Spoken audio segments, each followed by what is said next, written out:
Okay, we are moving on to George Gordon Lord Byron, and we're going to study several of his poems. And we're moving now from the first generation of the Romantic poets to the second generation. It's not an insignificant gap, although it is not a huge length of time. They're all considered to fall in the same period. If Wordsworth writes in the Lyrical Ballads in 1798, Byron is writing in the 1810s, 20s at the latest.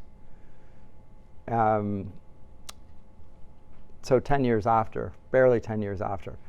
So not a huge amount, but what's more important is that these poets, and we're going to just look at Byron and Shelley and Keats, are largely born after the French Revolution and are dealing with the downstream consequences of the French Revolution rather than celebrating or living through the French Revolution and all of the appeal of it, and then the regret or the concerned. So the first flush of this is great, the world's going to be transformed, and then you see the terror, the reign of terror comes in 1795, and then Napoleon's army on the back of that. The second generation of poets don't experience the first flush of the promise. They live through this idealism of what it could be, while at the same time there's a large sense of dissatisfaction with what it eventually became, and still the ongoing reason why the revolution took place to begin with, they're sympathetic to, namely that there are corrupt powers and authorities in the establishment. The kings, not in Britain but on the continent, have been removed. They've been toppled. There have been revolutions. In France, it was by the people. In other countries, it was through Napoleon's army. Napoleon's army goes around the continent of Europe, and his Republican army is just marching around and deposing kings and installing Republican governments by force, claiming the will of the people, and sometimes that might be the case, but until he meets his Waterloo in 1812. But Byron and Shelley and Keats are writing after that event, for the most part, after 1812. So the threat of Napoleon's gone. It's safe to be sympathetic with the French Republican aims now that the political threat or the military threat of Napoleon is gone. You can write on this in England now, be more sympathetic towards that. Now, so the history, I don't think it's insignificant to the context there. They're called second generation romantics insofar as they all will appeal to the foregoing generation for their main ideas. So the concept of the imagination from Wordsworth, even many of his poems, and of Coleridge are very influential on the second generation.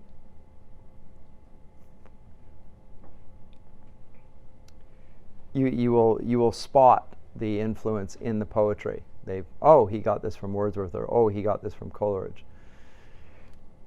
At the same time, the first generation, namely Wordsworth and Coleridge, having begun very sympathetic to the French Revolution, when it goes bad and the reign of terror begins, they are backpedaling rather furiously, and they become more conservative and more, look, I didn't want it to be like this. This is not what I envisaged in my initial support.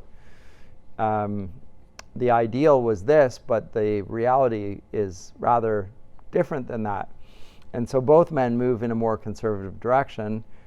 Coleridge, I think, becomes more Christian in his convictions, but Wordsworth becomes the poet laureate. He's moving in that direction, and he takes on a government position as the stamp collector, some sort of bureaucratic position in the government. So an establishment figure. Anyway, and both men are embraced by the Church of England as injecting spiritual life into the nation at a time when it was being reductionistic, mechanistic, and people were saying, what's the point of this Christian thing anyway? So it's a very dark period. It's after the Methodist revival, so the 18th century Great Awakening, and the Methodists with Wesley spreads through the common people. That first flush has largely abated, and early 19th century England is in a pretty desperate state from the Christian point of view. And although there's still officially orthodoxy in Christianity, so to go to Cambridge and Oxford, you have to be a Christian. You have to be an Anglican even. And at the same time, I wonder how strongly they hold to this. And there's a sense of, I'll talk about this when I come to Shelley. He writes a treatise called The Necessity of Atheism, which he writes to the bishops of the land and the heads of all the colleges in Oxford, and he gets booted out for it, which seemed to surprise him. I don't know why that would be, but anyway, I'm talking about Byron here. Let me say more about Byron. George Noel Gordon Byron, the sixth Baron Byron, born in 1788 in London. He doesn't die in England, though. He dies in Greece in 1824. All of the second generation romantics die young. All the first generation do not. So the second generation fits more the idea of the radicals that they would have identified themselves as well. So this is also characteristic of the second generation.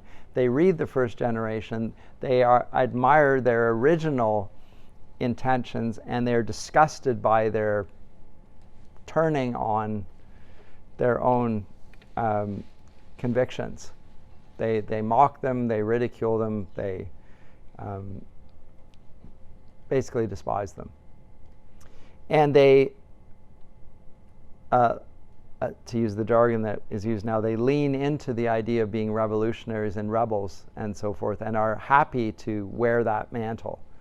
So much so that they are called the Satanic School, because they present figures that, well, are going to be named after this man Byron, the Byronic hero. There's a dark sort of hero that is lionized in the literature of this period. So in Wordsworth and Coleridge, you saw there was already a flirting with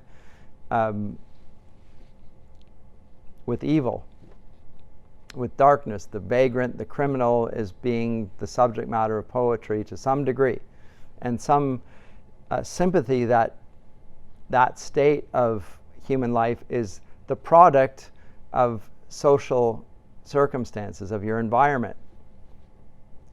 That's where evil comes from. It comes from society. Again, this is Rousseau's explanation for it. We're naturally good, but we're corrupted by society around us. It's a non-orthodox view, but common to the Romantics in general.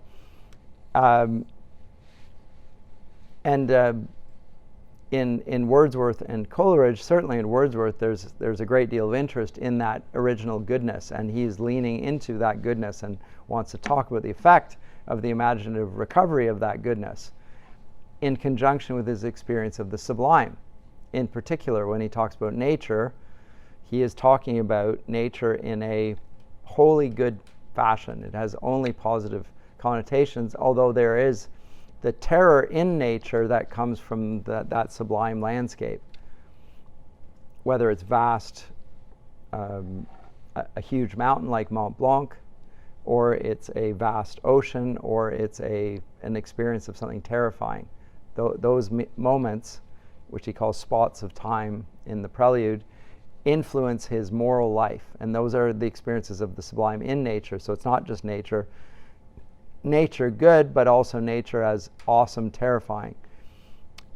Byron and Shelley and Keats are more interested in the dark side of this, and they're heroes, particularly Byron, is prototypically a rebel, somebody who defies social norms and legal norms and sexual norms,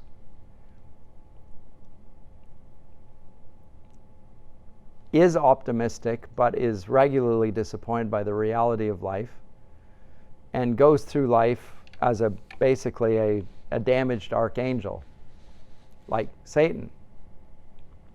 And Byron, let me say something about Byron's own life, and then I'll talk about how the figure of Byron himself is projected into his fiction. And so when people read his works, they think that it's autobiographical. An apprehension or misapprehension which he is not at pains to reject. He's happy for people to think that he's talking about himself because it increases his notoriety and increases the fandom. He's a rock star on the continent. They absolutely love Byron. And he leaves England, the scandal, I'll talk about the scandal, but he will leave England in around 1810, I think, and he never comes back. And then he goes on to do all sorts of extraordinary things as well. Let me talk more about Byron. He is a satirist. He's different than the others as well.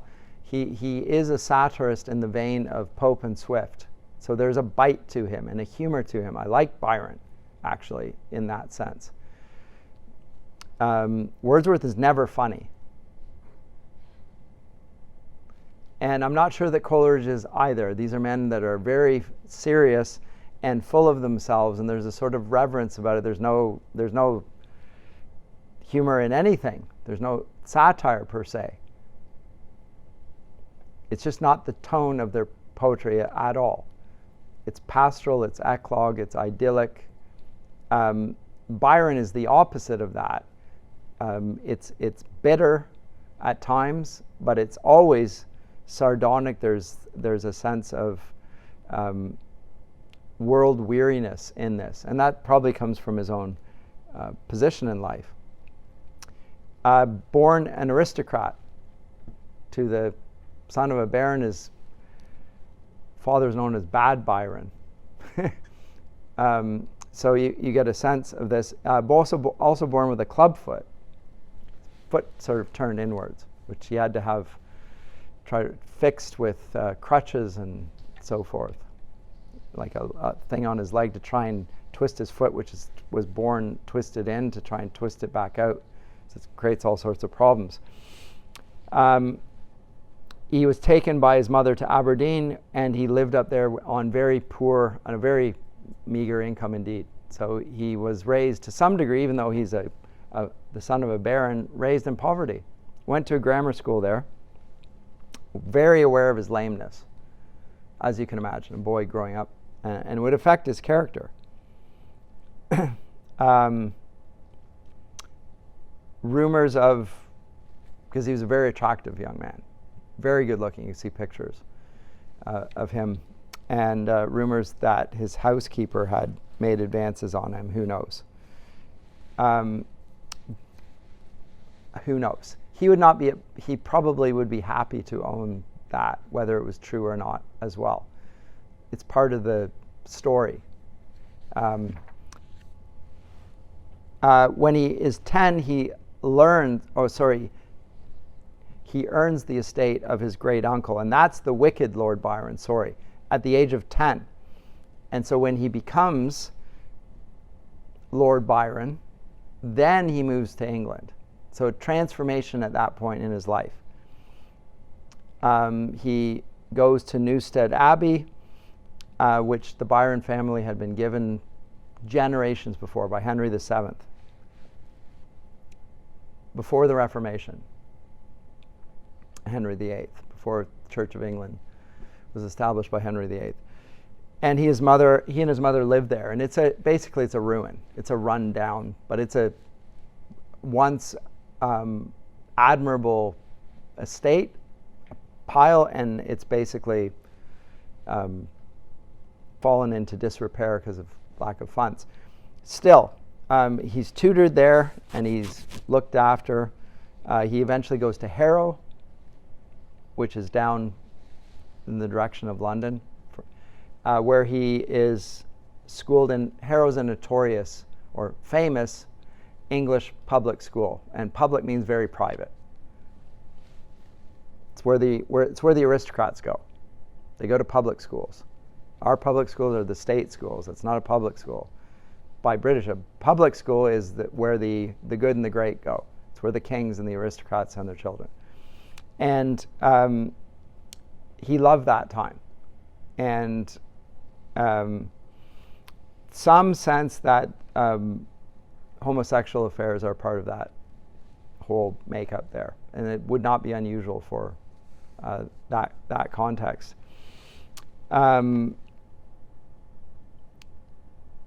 He goes from there, and so he never stops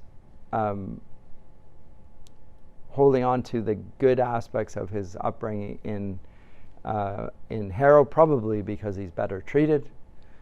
The education is pretty good, and the relationships he has with the other boys there are pretty good as well. At least he has good recollections of them. He goes to Trinity College, and basically his bad character starts to show. He squanders a lot of money.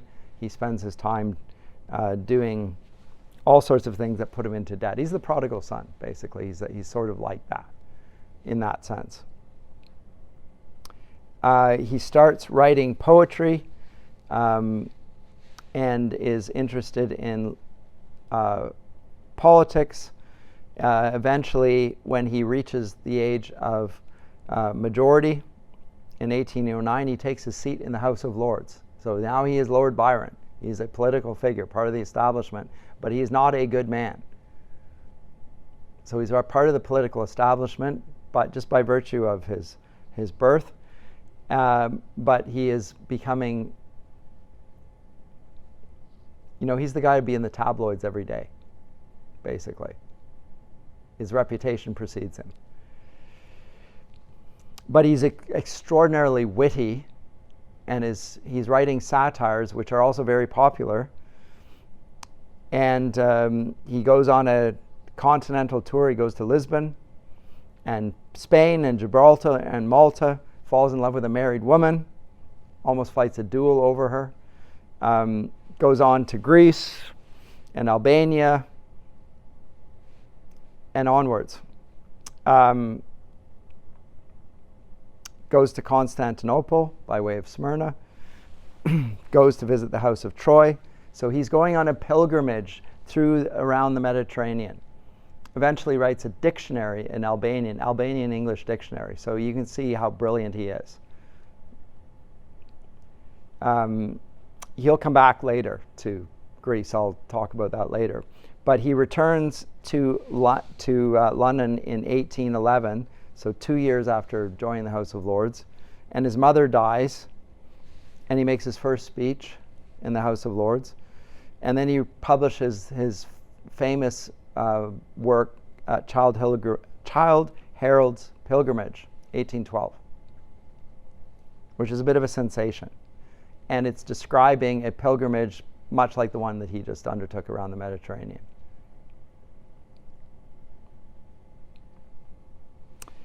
And we're not going to read Child Harold's Pilgrimage just because it's too long.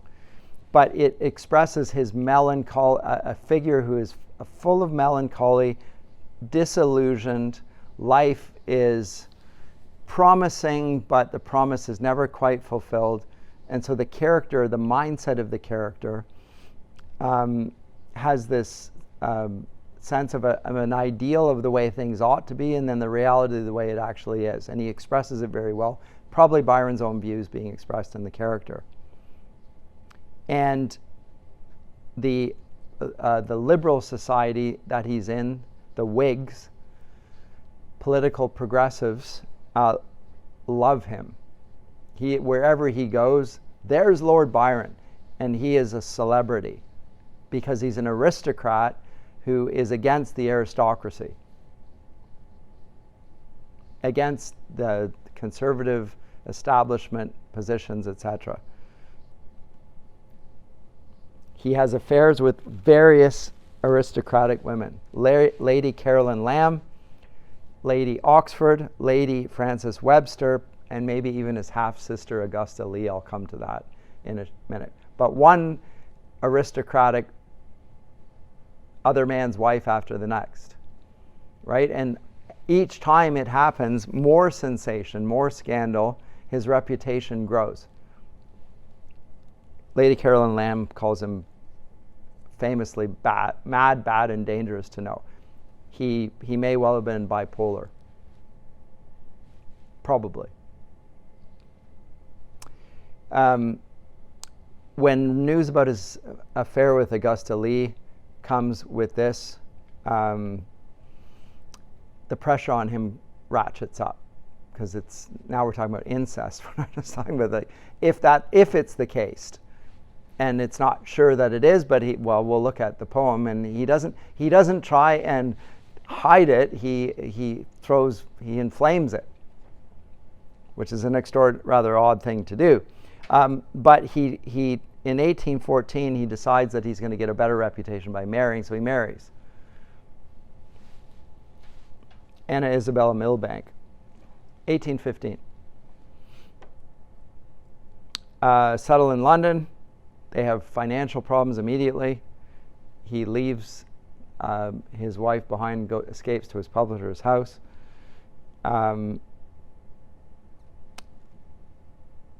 His wife gives birth to a daughter, and she leaves. This is a year after they get married, with the child, and tells Byron, "I'm not coming back. You're like, the marriage is over. I've had enough of you," because of what he says in the marriage as well, and who knows what other things. But she can't live with him. And rumors about why this is fly, and who knows why they are. Is it because of his relationship with Augusta Lee, his half-sister? That's the rumor. She can't tolerate it. Who knows?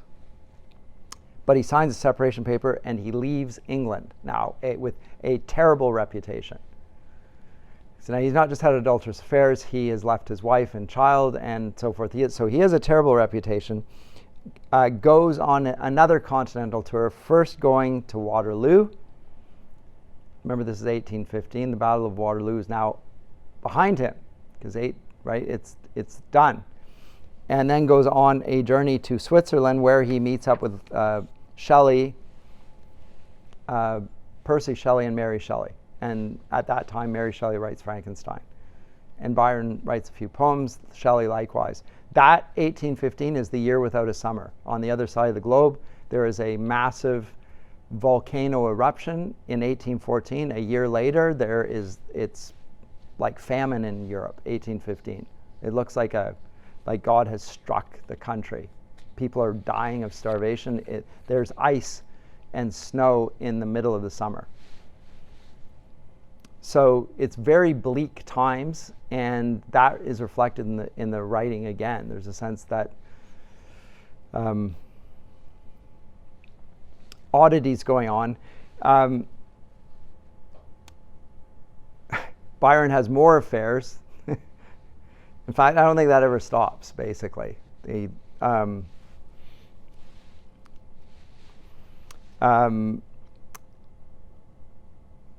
He leaves for Italy, finishes the 4th canto to Childe Harold's Pilgrimage.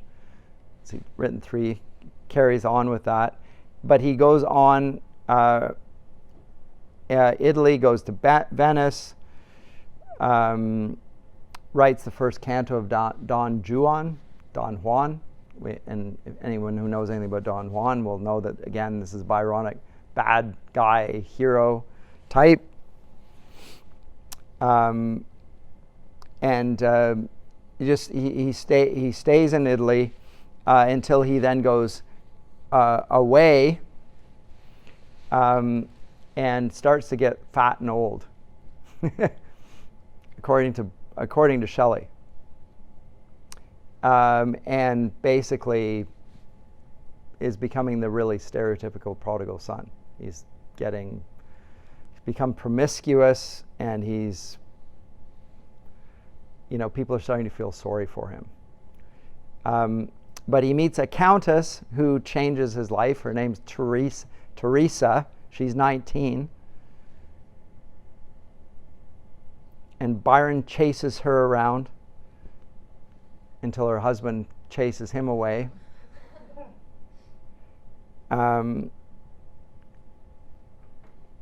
Anyway, you get a sense of this. So he goes on to Pisa. When his friend Shelley, drowns off the coast of Italy, Byron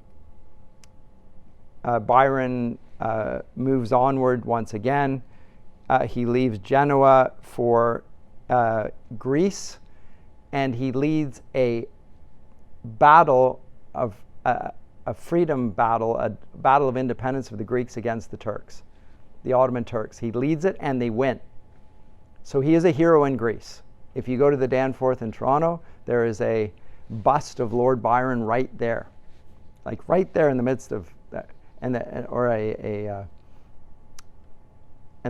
I think it's still there. Actually, it's been a few years since I've been there, but there's a barber called Lord Byron.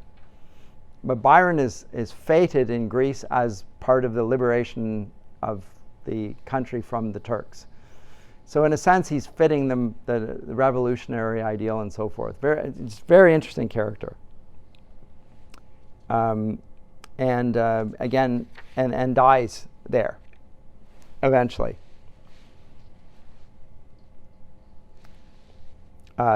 Dies probably from just illness, gets a cold, and that gets worse, goes downhill from there.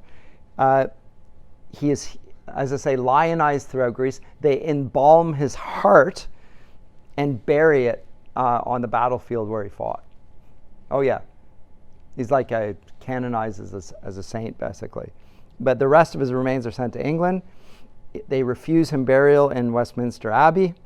He's put in the vault of his ancestors, where his ancestral home, and eventually they bring him back, and now he is in Westminster Abbey as one of the great poets. But at the time, so scandalous, you will not be placed there.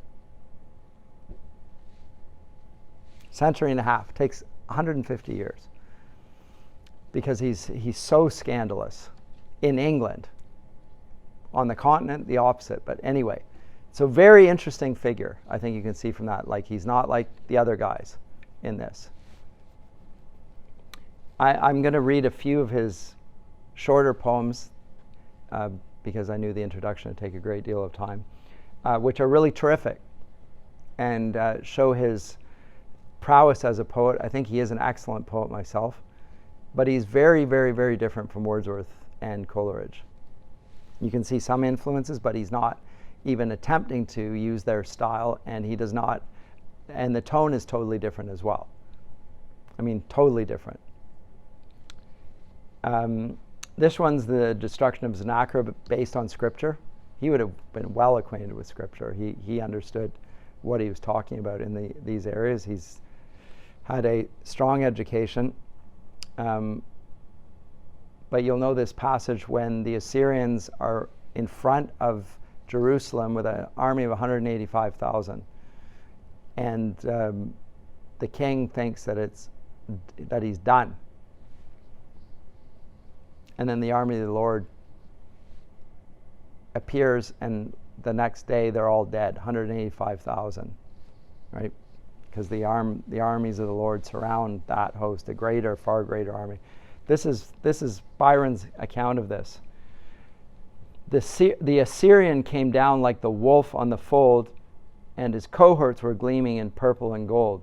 And the sheen of their spears was like stars on the sea, when the blue wave rolls nightly on deep Galilee.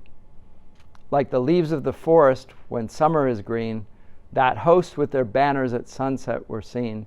Like the leaves of the forest when autumn hath blown, that host on the morrow lay withered and strown. For the angel of death spread his wings on the blast, and breathed in the face of the foe as he passed. And the eyes of the sleepers waxed deadly and chill, and their hearts but once heaved and forever grew still. And there lay the steed with his nostril all wide, but through it there rolled not the breath of his pride. And the foam of his gasping lay white on the turf, and cold as the spray of the rock-beating surf. And there lay the rider distorted and pale, with the dew on his brow and the rust on his mail. And the tents were all silent, the banners alone, the lances unlifted, the trumpet unblown. And the widows of Asher are loud in their wail, and the idols are broke in the temple of Baal. And the might of the Gentile, unsmote by the sword, hath melted like snow in the glance of the Lord. Really good. Like just rhyming couplets, though.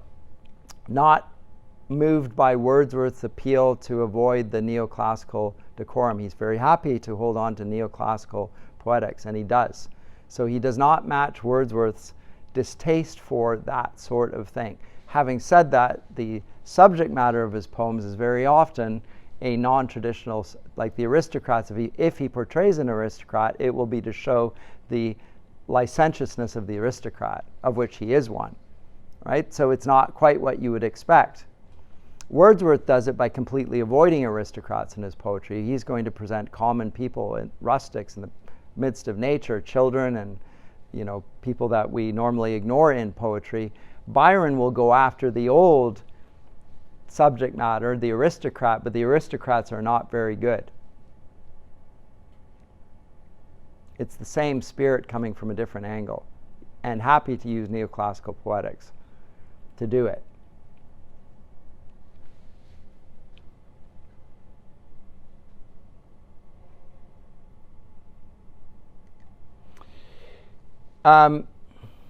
This poem, Prometheus, is written around the same time that Mary Shelley writes Frankenstein, a subtitle of which is Or the Modern Prometheus. Prometheus is a figure of huge interest in the late 18th century, in Germany and to a lesser degree in England, for several reasons, but primarily, I think, because it represents a spirit of hostility toward the gods, or God in this case. And remember, Prometheus steals fire from the gods. That's how, and is considered a benefactor to humanity. Steals it from the Olympian gods and gives it to humanity. And what do they do with that? Well, they can cook food. That's good. What else do they do? Well, they forge weapons. That's not good, right? So it's a gift, but there is a sense of the advancement of humanity at the cost of humanity in that. So there's another creation myth attached to Prometheus as well, and Mary Shelley uses both senses here, which is that maybe Prometheus was the one who breathed life into the clay and produced the human beings as well. So in that sense, and for Frankenstein, it's obvious how that is used. For Byron, it's more of a rebel figure, a titan who is opposed to the reign of Jupiter, and he will portray it that way in his longer works. And so will Shelley in his poem Prometheus Unbound. There, the titan Prometheus, chained to the rock, having his liver eaten out in the Caucasus Mountain, will not repent, but will also not curse Jupiter. He bears up the unjust suffering, and by his patient suffering overthrows the gods. So there's a lot of use of classical mythology in the second generation in particular to engage with the subject matter that the first generation of romantics talk about. It's very much more so in Byron, Shelley, and Keats. They use Greek mythology to oppose unjust authority, and the unjust authority will be lodged connected with Jupiter, but actually it's their own contemporaries that they have in view. Probably the church, probably the establishment, whether church or state. Remember, in the French Revolution, I talked about that there's the king who sits right in the center of it. There's the aristocrats who are on his right, and the clergy who are on his right. So hence right wing, it's the establishment. And then on his left is the third estate. So they're the left wing. And of course, the left wing is advancing politics for the people, democracy, etc., and will be associated with progressivism. Byron, who is a aristocrat, nonetheless is very much in sync with the Whig view of history, and that's the left-leaning part of the English Parliament. He would be very unusual amongst the aristocrats, who see in their politics the preservation of their own fortunes here. We want to maintain law and order. The House of Lords to this day is much more conservative. Byron is one of them by his birthright, but he's not one of them in his sympathies. He's with the people.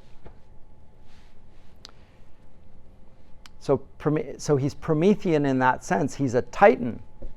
He's one of the gods. But this god is against the king in his sentiments.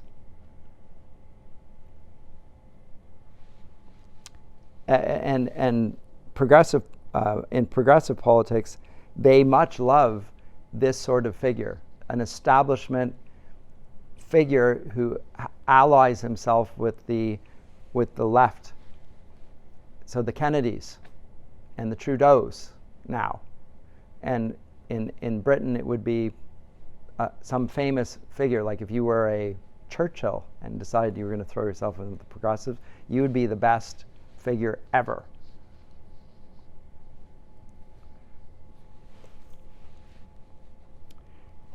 It's the angel who decides to ally himself with the devil. And Byron courts that reputation. He doesn't try and discourage it, he invites it. Says, yes, I'm of the devil's party. And he doesn't mean it literally, because he probably doesn't believe there's God or the devil. But he knows that he's against what the establishment calls good. So yes, I'm evil, and oh yeah, I'm a bad guy.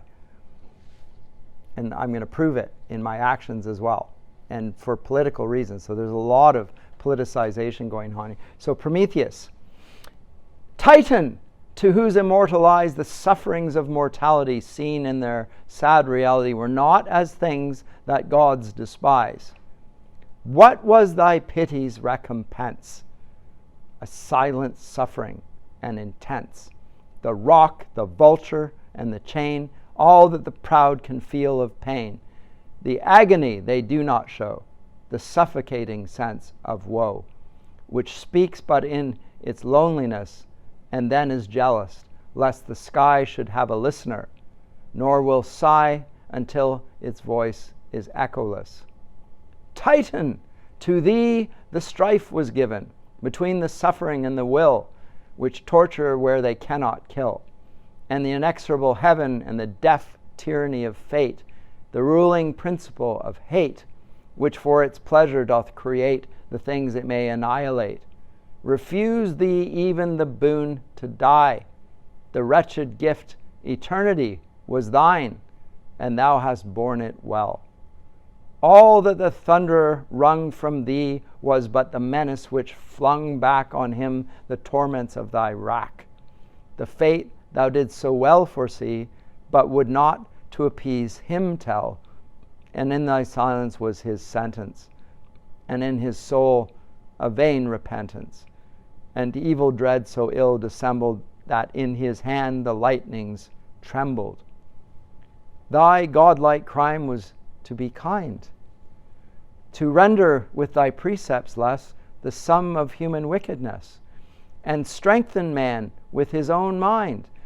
But baffled as thou wert from high, still in thy patient energy, in the endurance and repulse of thine impenetrable spirit, which earth and heaven could not convulse, a mighty lesson we inherit. Thou art a symbol and a sign to mortals of their fate and force. Like thee, man is in part divine, a troubled stream from a pure source, and man in portions can foresee his own funereal destiny, his wretchedness and his resistance, and his sad, unallied existence. to which his spirit may oppose itself, and equal to all woes, and a firm will and a deep sense, which even in torture can descry its own concentred recompense, triumphant where it dares defy, and making death a victory. So here we have the defiance. And it's the defiance of the immortal Prometheus, who can't be killed. He's a god. But he can be tortured infinitely. And he will not. And here is the way Shelley will portray him as well. And yet he will not render evil for evil. He's going to suffer patiently, will not curse, although he is cursed, and will give us something in the order of a Christian view of a response to unjust tyranny, which is not to render evil for evil or like for like, but to bear patiently under it and to do good. This is how they see themselves. As opposed to the establishment, which calls itself Christian and yet persecutes the poor or shows no care, compassion towards the poor, etc. So which is more Christian? So again, and this is the satire. There's an element of satire in this. You are the Christians, are you? You rule for your own welfare and you care nothing for the poor.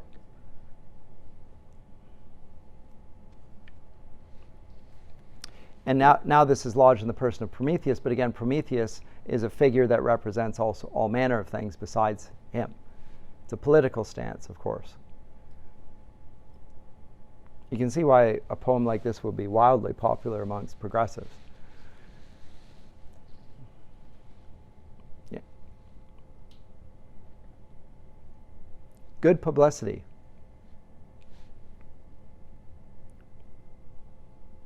So again, the establishment will love to hate Byron.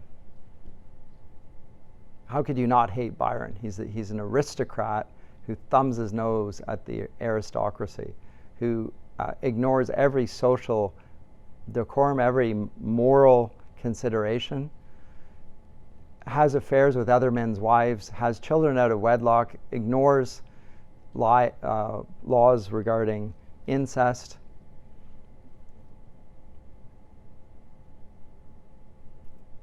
Wastes his money, squanders it. He is the prodigal son. He's happy to own that, and at the same time presents himself as on the right side.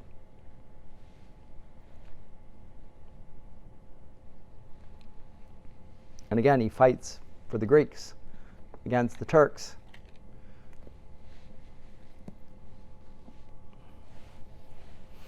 Very interesting. Comments or questions about it? But Prometheus becomes a figure much more significant in Shelley and Byron. Even we will find that Mr. Keats will refer to this. So Greek mythology takes on significance here. We don't see it in the first generation romantics at all. This is probably the influence of Germany on their writing at this point. So in Wordsworth and Coleridge are writing, and Blake, the Germans are largely ridiculed in England. Well, now they're not anymore. The continental influence has come across. And it's easier to advocate for it, as I say, because the political and military threat has vanished.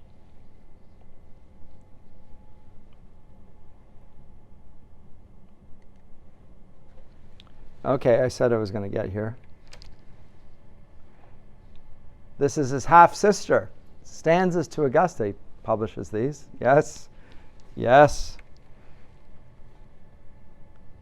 Now, if you don't know he's half-sister, you're okay with this. You think, it's really sweet.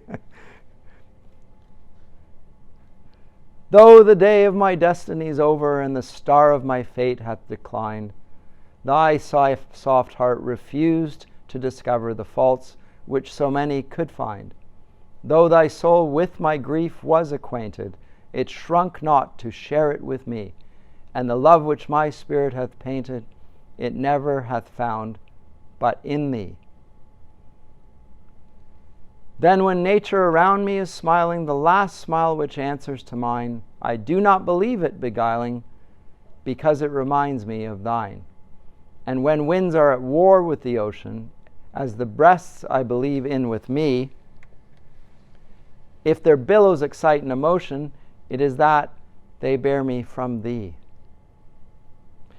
Though the rock of my last hope is shivered, and its fragments are sunk in the wave, though I feel that my soul is delivered to pain, it shall not be its slave.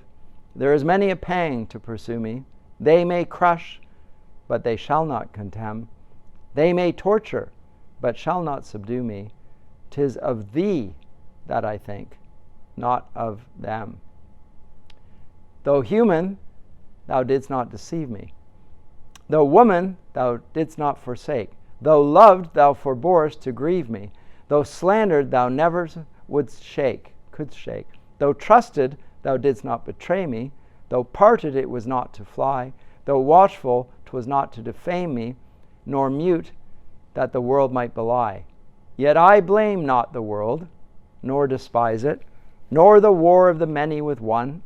If my soul was not fitted to prize it, 'twas folly not sooner to shun. And if dearly that error hath cost me, and more than I once could foresee, I have found that, whatever it lost me, it could not deprive me of thee. From the wreck of the past, which hath perished, thus much I at least may recall. It hath taught me that what I most cherished deserved to be dearest of all. In the desert a fountain is springing. In the wide waste there still is a tree, and a bird in the solitude singing, which speaks to my heart of thee. It's a lovely poem.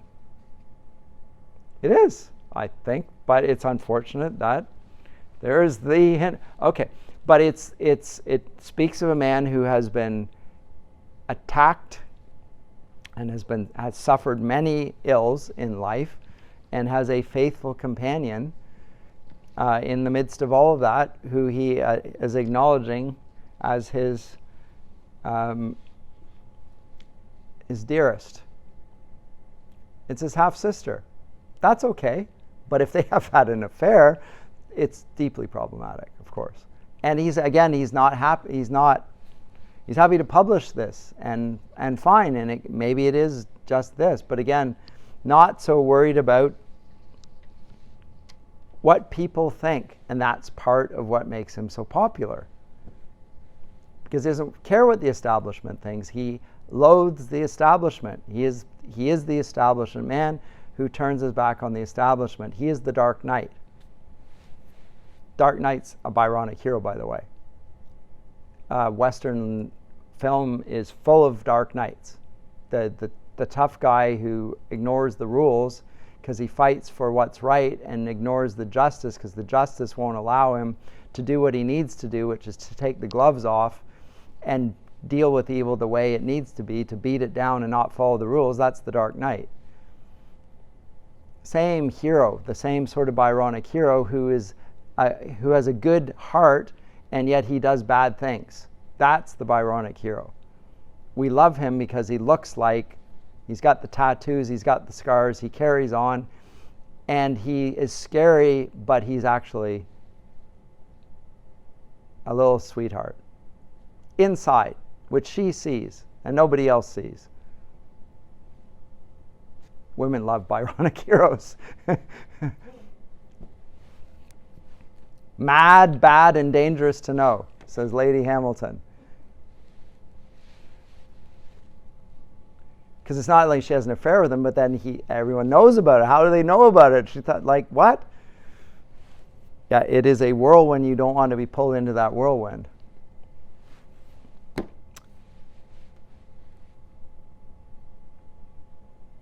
So he cultivates the image, but is the image actually something he cultivates, or is this just him? He's very happy to lend the impression that all of his poetry is autobiographical, which almost every poet hates. Say, well, my poetry, don't think that those are my views. I'm writing about this, but it's a persona. It's not me. Well, Byron's happy to think, well, let you think, well, maybe it is about me. it's a pretty steady persona.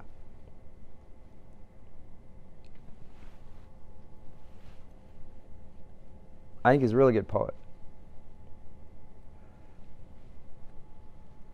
And I understand why he was not buried in Westminster Abbey for 150 years. He is now. Is that a good thing that he's buried there? I mean, as a poet, he's a great poet. He deserves it on that count. But is he someone that you want to associate with your nation on these other fronts? Well, maybe not. He's still a hugely controversial figure in that sense. As I say, on the continent, Byron and Shelley and Keats are loved. And Wordsworth and Coleridge, they don't even care about those two. That's interesting. So connected more overtly with revolutionary politics and the anti-establishment, which then becomes the establishment in Europe. To this day, if you want to be cool, you want to be in the political left. It is not cool being a conservative.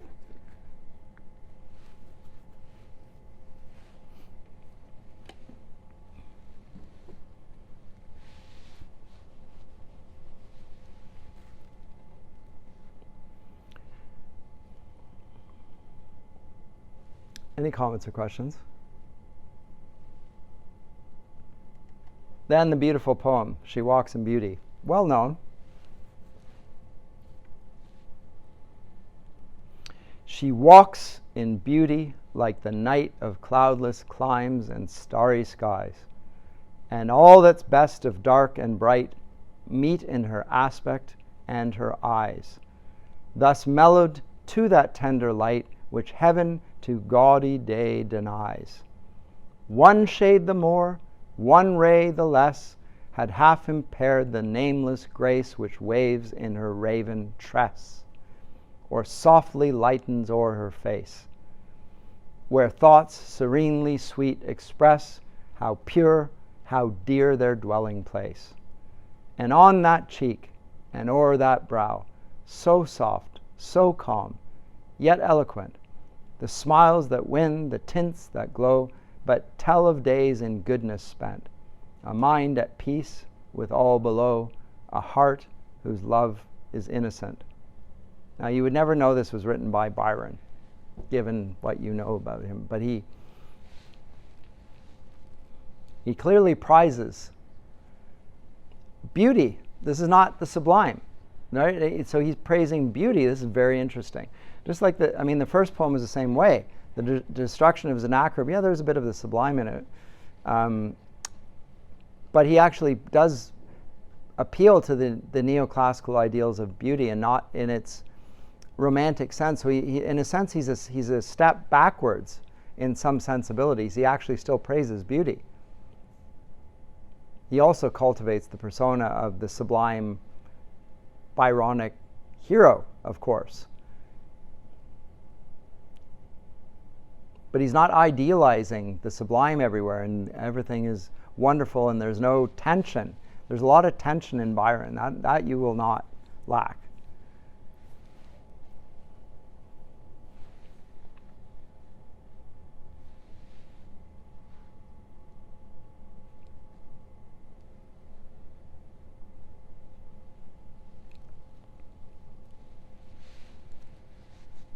Also quite clear, he's addressing his poetry explicitly to women and not to nature, faceless nature. There's romantic interest in the poems on the part of the protagonist, but there are others in there who are there, and it's not, idealized and depersonified. Byron has persons in his poetry. Again, more of a neoclassical sensibility. The only point where he moves away is in his portrait of what the hero is. There he is very romantic and develops the orphan in ways that are very dark. So it's still the orphan. Wordsworth has orphans. Thereafter they'll have orphans, but in Byron the orphans are dark often and perhaps misunderstood, but still from the world's vantage points, these are bad characters. They might be misunderstood. That's part of the whole image.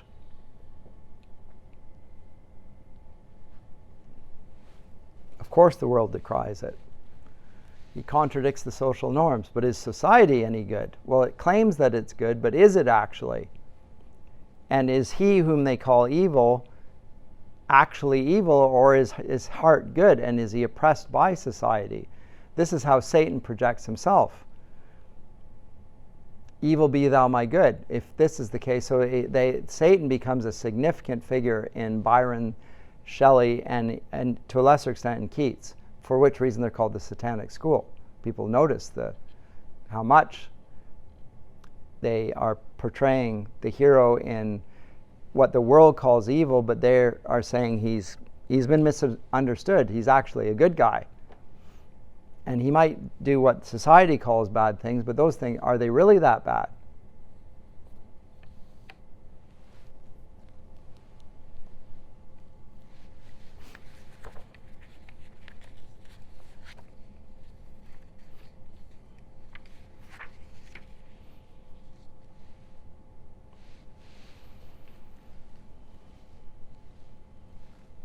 Comments or questions? I will end early today if we're not. Yes. Yes. Dr. to what extent was Byron's wife important? I have no idea. He had a child. He had a daughter by her. Her name was Ada. He's one of the children of of Cain and his sister. Because they're like, how did Cain and Abel had children, right? We only hear about Cain and Abel. We don't hear about daughters, but they had to have children with somebody.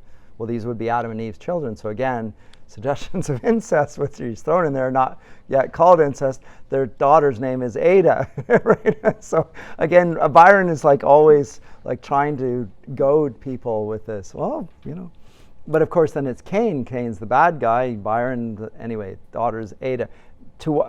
I have no idea what his wife. I just think his wife couldn't handle him. And I'm going back to my parents, and I've had enough of you. And I don't know enough about the relationship there, but it didn't last long as a marriage, and they agree to separate. He signs the agreement, and okay, and then he leaves England, doesn't come back. But he leaves behind a daughter, Ada, whom I presume that he loves, but he's not going to see her, which is pretty tough. But I mean, again, he would not have public opinion on his side by this point either. He may be a baron. He's Lord Byron, yes, but you're notorious, and they're going to believe your wife that you're the party that's the problem here. And he probably was, furthermore. So, but the fact that he is an aristocrat is not going to help him, because his reputation is terrible, which he's well earned. But he'll go off as if he were the aggrieved party and he's been hard done by to some degree. And again, I think if he is bipolar, as he's often it's been suggested by critics at any rate, maybe he is to some degree not wholly responsible for what happens. Still, I mean, his actions and there are consequences to actions. Other people have to act in accordance with it, but that adds a little complexity to the picture. But I don't know what he thinks of his wife. He doesn't think much of her because he's moving on to the next fine thing. He's a serial philanderer before and after, yes. And it may have been the suggestion of the affair with Aurora, or Augusta rather, Lee, that led to the split. That's, I think, hypothetical, but he's close to Augusta still, right? He writes those lines to her, and I think he stays close to her, which is, it's a half sister. That's okay, but if it's more than a half sister, you can imagine the wife is not going to be very pleased with this. There's a lot more. You seem to love her more than you love me. And he'd probably say yes. That, I think that's a bit of a problem for his wife. But that doesn't mean that Augusta is not a fine person. She sounds like she's an angel. Forgives all of his indiscretion, seems to understand him, whatever.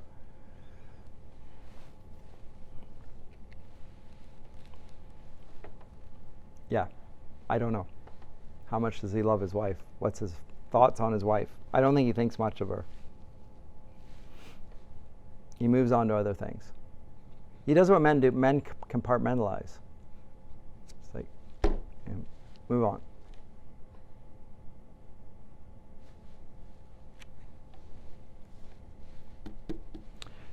Anything else? Big shift from what we've looked at before. Like, it's just a huge shift, and the shift will stay where it is. The Shelley and Keats are going to stay in the trajectory of the. Yeah, they're called the Satanic School. Keats and Shelley, or Shelley and Byron at any rate, and they are all second generation, but a very different color to their poetry, yet influenced by the first. And great poets in their own right. There's no doubt about it, I think. Although I'm not a huge fan of Shelley myself. But he was very influential in the 19th century. As much for his politics as anything, though. So these writers are more political. The first generation, Wordsworth and Coleridge, are not as political. Although they have, as we saw early on, they have sympathies with the French Revolution. But they're not writing political verse. Whereas these men are explicitly involving themselves in politics, in the case of Shelley with anarchy, trying to get rid of all forms of authorities, like a leveler. So political more than anything else. Okay, I'm going to